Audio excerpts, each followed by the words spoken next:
Good evening, everyone.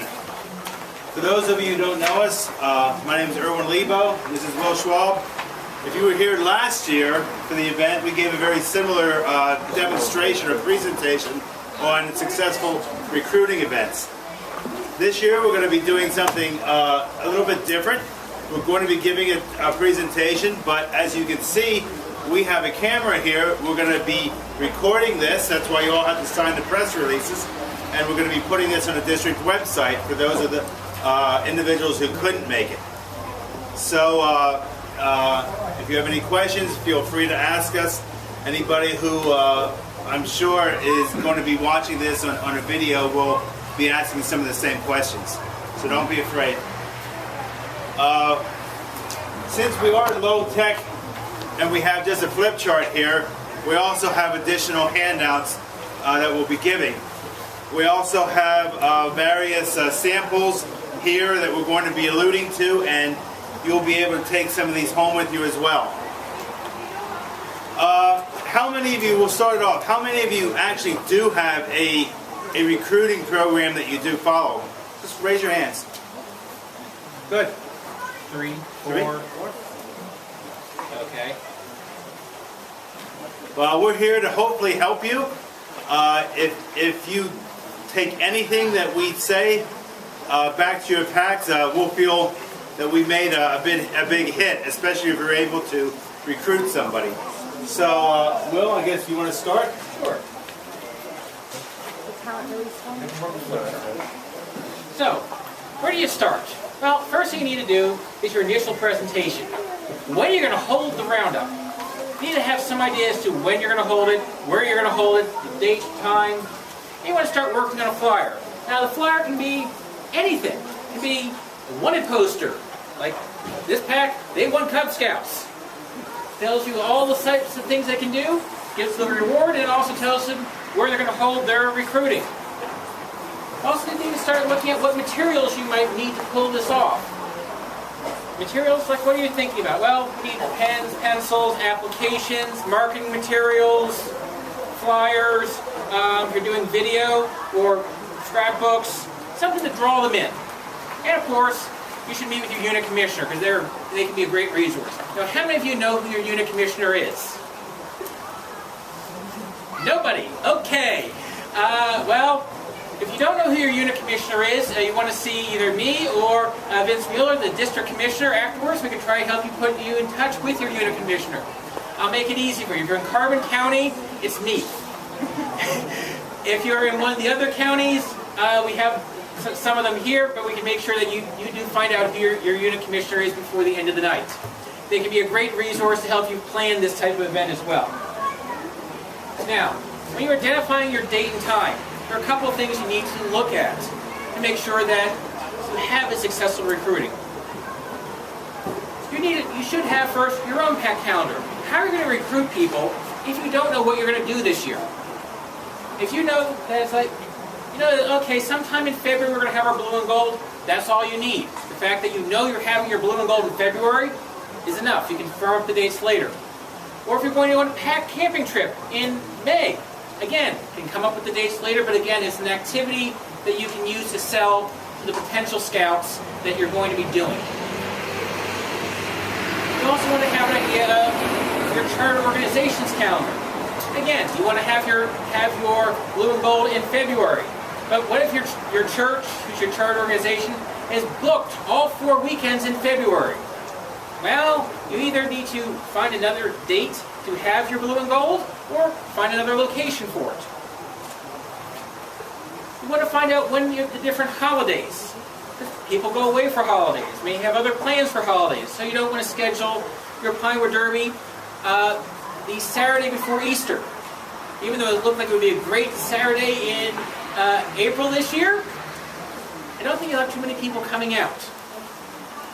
You also want to find out when there are school events. Now, depending on what school you're in, you may have a Meet the Teacher night, you may have book fairs, you may have, for the 4th and 5th graders, there may be some type of middle school dance that you have to schedule around as well. And of course, you want to look at other community activities that are going on. After all, if the town is having, let's say, a Christmas tree lighting, Well, maybe this is an event that you want your Cub Pack to go to do something with. Now after you have all these dates, you can now start developing your flyer. Okay? Ideally, you want to find somebody in your pack who is very good at with doing design and ask them to volunteer. And then you need to identify how you're going to get this flyer out. It could be a case where you give a whole bunch of copies to Alyssa down at the council office to see if she can get them into schools. You may want to try putting them up at the local pizza parlors or other places in your town. It might even be a case where you do it so they're a trading card size thing and have your scouts actually give them to their friends in class. The council does, council does offer trading cards that we do give out. You can just go to the district office, Alyssa, Arby, they can help you get those trading cards. They can also do door hangers and other types of flyers if you need them. Where do we find that information? What? To get like the cards and the door hangers and stuff? Just talk to Alyssa. Yep, just call down to the council office, ask to talk to her. She can make arrangements to get all these things for you. Or you can make up your own and print them out yourselves. It all depends on what you want to look like and do. I know I have a new development going in my area. There's going to be 200 some odd houses being put into the field behind my house. So I look, half of them are already going up, and they have children, Cub Scout age children. I'm already getting door hangers made to put in the doors. Take advantage of any opportunity you can to recruit. If you put a sign in your yard, your front yard or something, you know, join Cub Scouts or something. You may have seen the yellow and black signs that are out there. They have some of those that they may have at the council office. I'm not sure how many quantities or how much they have left, but feel free to call the council office and get them to give you these things if you have them, or if they have them. Other materials that you should start looking at is ideally you may have some type of pack handbook, such as this. This is a pack that has, we have 2 copies that we can pass around so you can get an idea of what it looks like. I'm going to start that one on that side. Basically, it is a in-depth thing of of stuff that that pack does, what is Cub Scouting, what they do, and more importantly for the parents, where does the money go? After all, if you're going to be asking them for some type of dues beyond the national registration fee, they want to know where the money goes, or what it's used for, or why are you then asking me to then sell popcorn and candy bars and pizzas and everything else. That's an example here of the Joint Cub Scout signs that I was talking about. Put those in your front yard. Make sure you close it on the video.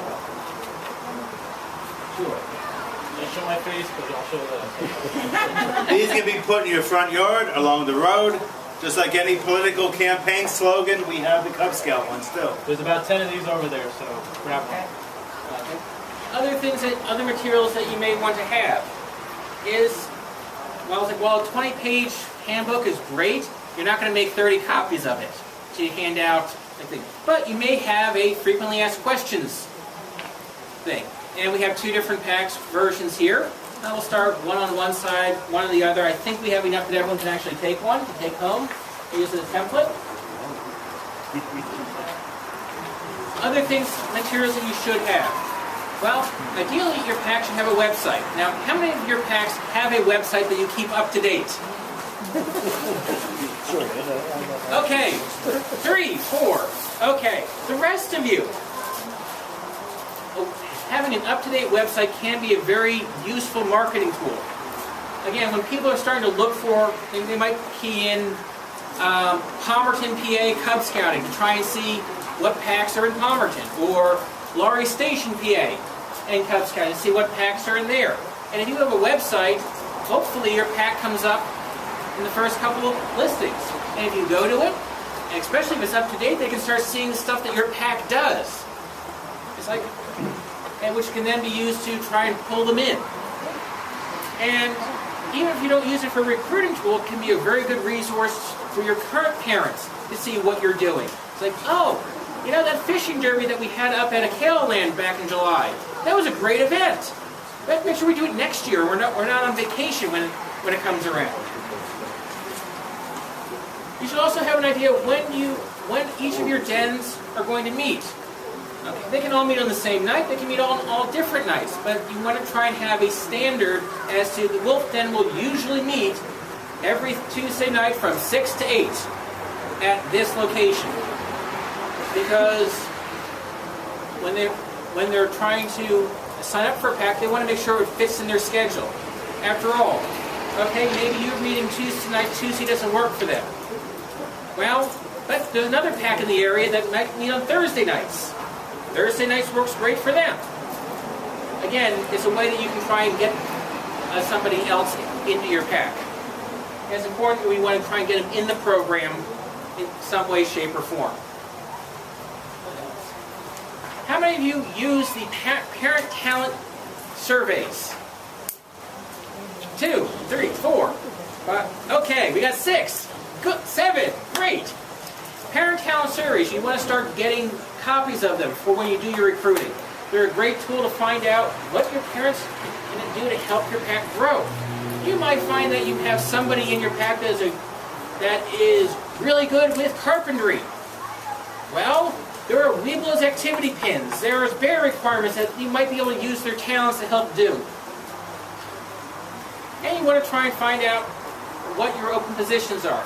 Well, let's just say you know that your current Cub Master might be stepping down at the end of the year because his son's crossing over. Well, when do you want to start looking for your Cub Master? In 6 months when his son is just about ready to bridge over? Or now where you can try and get him as an assistant Cub Master so he has almost a full year under his belt so he can step in and not be like, ah! Hopefully you do it now rather than in 6 months. And of course, you want to make sure you have youth applications, adult applications, and pens and pencils.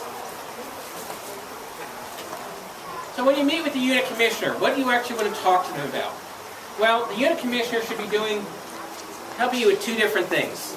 The first is there is a unit self-assessment. Basically, what this is a form that the unit commissioner sits down with the committee chair and the Cub Master and basically helps get the idea of where the unit is.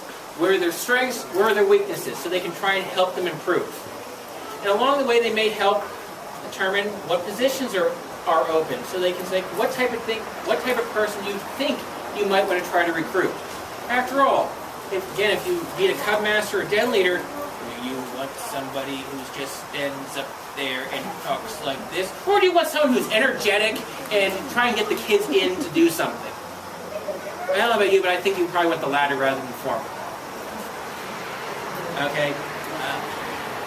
Okay, so you've identified when you want to have this, where you want to have this, and some of your open positions. You started working on your material to try to give out for your recruiting event. 45 to 60 days out. And for those of you who have calendars, you're thinking, okay, 45 to 60 days. I'm within that 45 to 60 days now if you're starting in September. So this is stuff that you should be doing now. Determining where you want to put your flyer. You have a flyer, a wanted poster. Where do you want to put it? Some ideal places. Supermarkets. Supermarkets in your area are a great place to show people that you have an active pack. Volunteers. You need to gather the material, all this information, you need to gather all that. You need volunteers to take photographs for your website, to take photographs of just the event in general as a way of keeping track of it for future leaders to look at. Line up all the equipment, line up your cameras, line up any type of video displays you might have. Snacks and drinks. Of course, we never have an event without a snack or a drink, right? So you have to get the snacks and identify the mass media to use for the event. As I said, market for the flyer, your local eateries, your newspaper, church bulletins. You know, many of you are sponsored by churches. put the information in the church bulletin. School flyers, or in case of those of you from Parkland, e-flyers that go into the websites. Book fairs, you know, your local book fair at the local library or your school library, those are places to give out the flyers. Community activities, you know, you may have a yard sale, community yard sale. Good place to put something like that up. Or if like Little League baseball games set up, if they'll let you go with their little thing, display, and anyone who is either playing, make sure they get a copy of your flyer for your Cub Pack, or anyone coming to watch the game, get a copy of your flyer for your Cub Pack. After all, the kids that are playing Little League and stuff are Cub Scout age. And also, if you have access to it, radio blurbs and things like that. Basically, in short, any place that you think that you would have either families or Cub Scout age boys, try and get used to get your word out there. Displays and photos, those are always a great thing to attract the attention of potential new recruits. You know, take a picture at all your events. That way you can show that you have an active pack. If you go to the local Pinewood Derby, or if you do a Pinewood Derby, show some slides from that. Or if you do the cardboard box sled race at Blue Mountain, show some pictures of that. Or even if you go to Aquila Land, show some pictures from there. Have some of your den books and handouts available so that they can see what your child or what their child will be getting into. Equipment. It could be as simple as an easel like we have here. You don't need much. You don't need anything spectacular. As long as you can communicate and get the word out, anything is good. You can use a projector, you can use a computer, music, you know, to a slideshow. Those are always good things. And of course, visual aids. Snacks and drinks. You can get your snacks and drinks, you know, some can come out of the pack budget. You can also ask, there are some eateries and stuff that will donate things to Cub Scout activities and things like that. Talk to them. Also, identify a budget. If you are going to supply the snacks and drinks from your pack, make sure that's included in your pack budget on an annual basis. Now, 30 days out. Okay, basically, you have all the materials, you have an idea of what you're going to do, when you're going to do it, or what you need to do at this point. Well, first thing you need to do is make sure that the person who said they're going to staff the booth or the table or the recruitment event is actually going to be there. So you want to confirm all of your volunteers. Okay?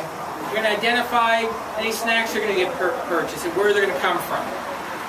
So it might be a case we're going to be running down to Walmart and buying a whole bunch of donuts en masse, or BJ's, or Sam's Club.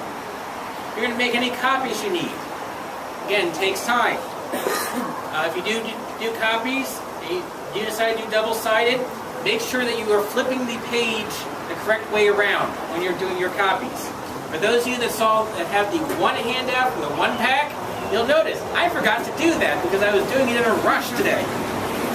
So they're upside down.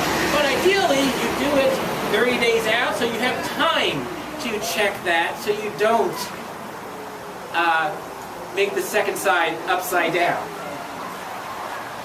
Ideally, before the day of your recruitment, you try to do some type of spirit day where you get the scouts in your pack to wear a Class B uniform shirt to school. Again, to promote your pack and Cub Scouting as well. Now, 7 days out, you're getting closer to your recruiting activity. Remind all your families that they are going to have Spirit Day and to wear their Class B uniforms on that day. Reminders are always a good thing because we're all so busy, and a constant reminder is always good to keep the mind sharp. Reconfirm the time and the place for your activity. Make sure that there's nothing's changed with where you're going to be hosting it. Yeah, you don't want to say, okay, we're going to be at John Doe's Donut Shop at 6 p.m. on Wednesday and then find out they're closed because they're on vacation. Or they thought, oh no, We said not this Wednesday, 3 Wednesdays from now, or next week. And then it's like trying to scramble at the last minute. This way, you have time that you can make last minute adjustments before it gets too late. Do a materials check. Make sure you have all your handouts available and that they're ready to distribute. Recruiting incentives. What are you going to do as an incentive? Some people play games to try to draw attention. Other people might have music. Do you know what one of the best things I found for recruiting incentives for Cub Scouts? No, what? Well, depends on your pack, but many of the Scouts like being able to smash a raw egg on the Cub Master's head for every Scout that they actually recruit. Yes, and I've had many eggs or whipped cream pies or something. Yes, pies are great. That's also great. Works great if you're trying to sell popcorn. It's like, doesn't Kelly do like $1,000 if they sell popcorn, they get a pie in her face or something like that? She's not here, I don't think. Kelly's not here? Oh. Okay, well we have to find that out for you. Okay, and start getting the snacks then.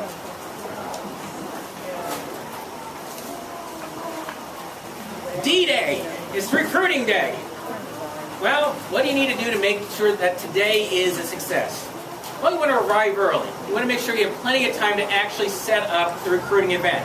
You don't want to show up at 6:20 for a 6:30 start and you're running around like a chicken with your head cut off, trying to figure out, okay, where do I put the tables? Where do I put this? Where's the electrical outlets? Give yourself plenty of time to do all the setup required. You want to be, ideally, you want to be able to take a quick breath or two, relax before everyone starts coming in. You want to make sure you have time to set up all the equipment properly and safely, meaning you're not running extension cords across the main floor where everyone can trip off. You want to make time to put out all the materials. Materials could be the frequently asked questions. It could be things like the parent information guide, which this is available from council. Again, you'd see Alyssa. She can give you some of these. They also have, I believe, stickers that you can get. Yeah. When you do a recruiting event, I like to do it as a parallel track, where you start everyone together in one room. Well, then you have a breakout session where you have preferably from Boy Scouts from your affiliated troop take all the potential recruits and the current Cub Scouts outside to another room to do some type of activity.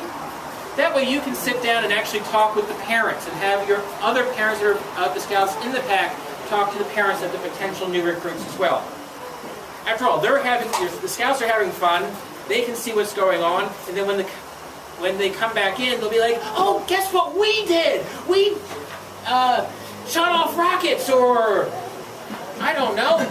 Played volleyball with a balloon or something like that. Exactly. If you have the volunteers in space, set up tables for each den, meaning what do you expect the tigers to be doing this year? What do you expect the wolves to be doing this year? Again, use the activities that the den did last year to show them.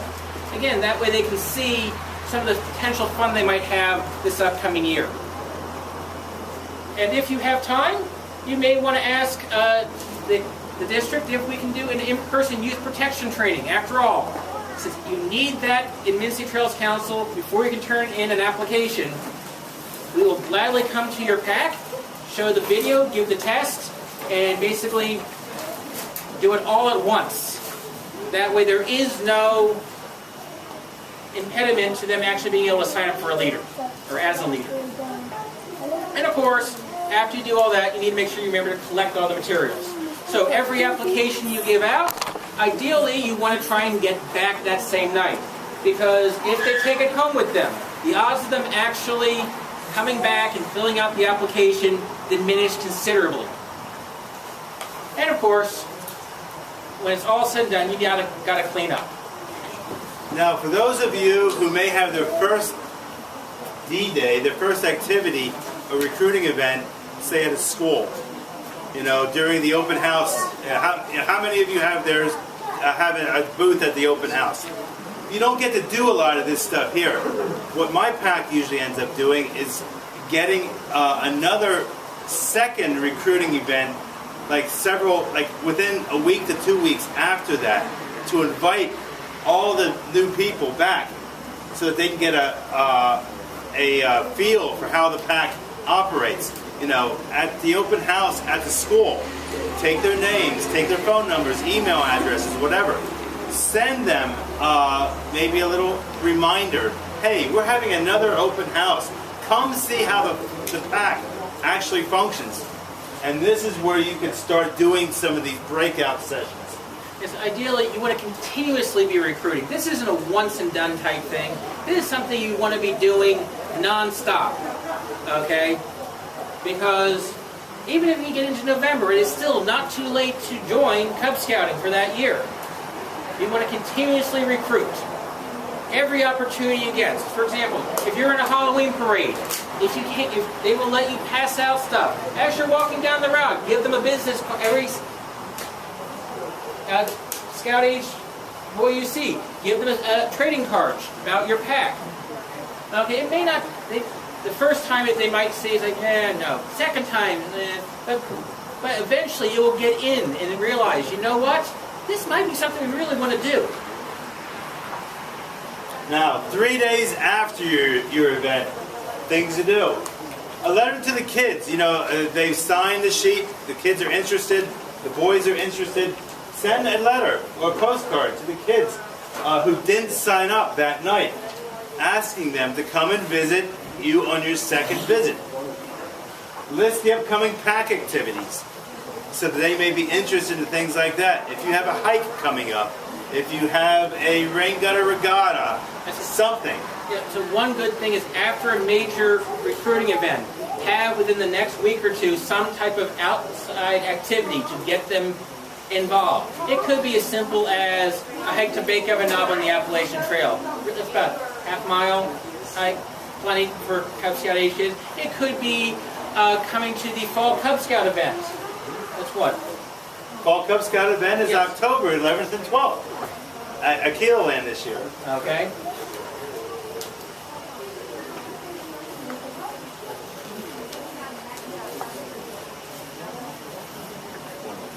Okay, a week afterwards, basically, so you contacted the potential scouts that didn't sign up. So it's like, okay, great, we're done. Nope, there's a few more things that you really should be doing about a week afterwards. First, by now you should be reviewing the parent talent surveys. You've spent all this time collecting the information for the parents. You need to review it to see what can you actually do with it, or how can you possibly use it to help your pack. If you had any leaders who said, you know what, I really want to be the new Tiger Den leader. Okay, if you do, or like, I really want to be an assistant cub master. Don't let them go. Yes, don't let them go. Contact them. Talk to them at that point. Get them to start to go in. And in the event, don't have somebody that did the, I want to be the next Tiger Den leader. Well, use the parent talent surveys to try and say who might be a good candidate for the next Tiger Den leader out of everyone that you collected. Okay, and if you do get them to say yes at that point, let them know what the training requirements are. For example, we know they need youth protection, they need the den leader specifics. Isn't there some other thing coming up in our district with the Tiger Den leaders this year? This year, I'm going to be offering a special course for all new Tiger Cub leaders. This is a brand new course that I'm coming up with. I'm just developing it. It's taking the place of what used to be the Tiger Leader training. It's to tell you actually what a Tiger Leader is going to expect. I mean, you can have all the training you have on the internet or something like that, but to actually deal with tigers is a totally different thing. So this will tell you actually how to keep their interest, what to do, different scenarios that might crop up. In addition, we'll also have the den leader specific training and youth protection. So when they come out of that, there'll be a fully accredited Cub Scout leader. And that is on September the 21st. And of course, in the event that they can't make it to that, on the district website, we do have links to show what all the required training is for each position. Now, we've been talking about new leaders. Well, existing leaders as well need to be fully trained for recharter. And my understanding is if you have somebody who's going from a den leader to a Cub Master position, well, they need to be fully trained in the Cub Master position before they can take their application in for the Cub Master. So, if you're going to be, so you have the Cub Master who's crossing over, or a assistant Weeblo's den leader, Or committee chair. or a committee chair, and you're going to be stepping into that position, well, you need to take the training before you can actually step in and be registered in that position.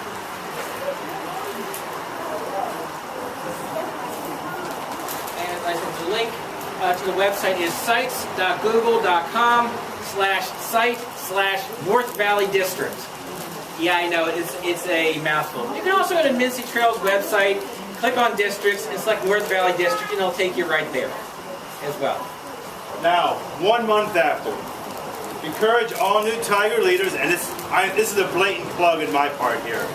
Encourage all new Tiger leaders to take the Tiger Leader training course. 10 leader specific training and youth protection training will be included. The course will be held September 21st, so save the date. And that is 1 month after, so by that time you should have already identified who your Tiger leader is going to be. Oh, actually, you forgot a training. If you have in your pack, you're planning on doing any type of campouts, or have new Weeblos leaders, there's the Baloo and Owls training. Yep, Blues and Owls training, and you can't take any pack or any den camping without having one certified Blue trained individual. We are having September the 14th is the Blue training, and that's going to be at Camp Spirit. So registration is $30 for that. It's going to be Saturday, September the 14th. I strongly encourage all of you to find some of your leaders who aren't trained and have them come to the event. It'll be a lot of fun. Yes, it'll be a blast. We'll do nut tying, campfires. We'll learn all sorts of neat things to help you both as a Weeblos leader and as part of doing a camp out. Council goals. You may have seen in your packets, I'm not sure, did they give them out the Top Shot Challenge? Was that in your... Okay. Okay, good. So, council goals, Top Shot Challenge. The flyer is in your packet, so we don't really need to go over it much. Just by being here tonight, you've earned some points towards that. How many of you people have identified your first recruiting event? Because those are due tonight. So you can get additional... 3. You can get additional points for that. Cool, you got 5. And of course by 8/2, which is when? Tomorrow. Tomorrow, that is when you need to report your first roundup date, time, location, and contact information. So if you're around tonight yet and you know that, report it into Alyssa or Dr. Morrow, and we should be good there. Also, 9/3 is when your second roundup dates are due, and you get 1 point for every Cub Scout that is recruited from the periods of September the 3rd till December the 2nd. So, there's prizes to be offered, so you can have lots of fun and get prizes to boot. So, hopefully this helps you to try to put on a successful recruiting event, because a successful recruiting event does nothing more than to help your pack, and it helps each boy who joins the pack as well, because we'll be able to mold them into successful young boys and adults. Any questions? Oh, and remember, as Dr. Morrow said earlier, too much fun is never enough.